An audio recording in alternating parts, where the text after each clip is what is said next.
அணி சேர்ப்பது, ஆட்களை கூட்டணிக்கு அழைப்பதுன்றது தேர்தல் காலங்கள்ல நடக்கிற ஒண்ணு தானே. இப்ப எல்லாருமே அதற்கான வலைய வீசறதுக்கு தானே காத்திருப்பாங்க. அத தானே திரு ஆர்.பி. உதயகுமார் செய்றாரு. அந்த கட்சியினுடைய பொதுச் செயலாளர் திரு எடப்பாடி பழனிசாமி அவர்கள், ம். அவரே கூட்டணிக்கான அழைப்பு பொதுவாக வெவ்வேறு கட்சிகளுக்கு, தாவேகாவுக்கு அல்ல, வெவ்வேறு கட்சிகளுக்கு சொல்லிக் கொண்டிருக்கிறார். அது தவிர வலிமையான கூட்டணி உருவாகும் என்கிறார்.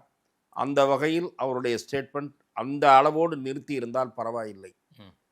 அதிமுக இப்போது எப்படி ஆகிவிட்டது என்றால், இறைஞ்சுவது போல, மடியேந்துவது போல ஒரு குரல் எதிரொலிக்கிறது. எப்படி என்று சொன்னால், திரு எடப்பாடி பழனிசாமி அவர்கள் ஒரு பெரிய கட்சி நம்மிடம் வர இருக்கிறது என்று சொல்லுகிறார்.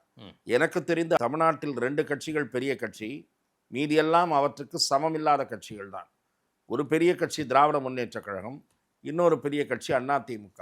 ஒரு பெரிய கட்சி நம்மோடு வர இருக்கிறது என்று திரு எடப்பாடி பழனிசாமி சொன்னால், திமுக அவர்கள் பக்கம் வரப்போகிறதா? இல்லை என்பது எல்லோருக்கும் தெரிந்த ஒரு விஷயம்தான். ஆகவே எதற்காக நான் சொல்லுகிறேன் என்றால், விஜயை பார்த்து திமுக எந்த அளவு மிரண்டு போயிருக்கிறதோ, அதே அளவு மிரட்சி அதிமுகவின் கண்களிலும் தெரிகிறது என்பது அவர்களுடைய வார்த்தைகளில் இருந்து வெளிப்படுது.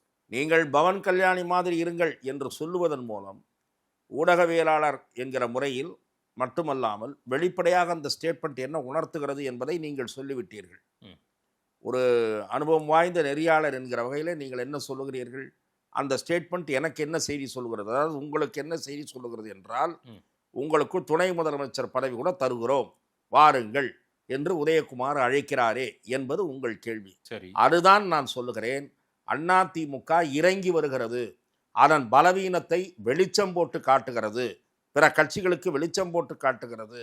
இது சரியான தேர்தல் உத்தி அல்ல.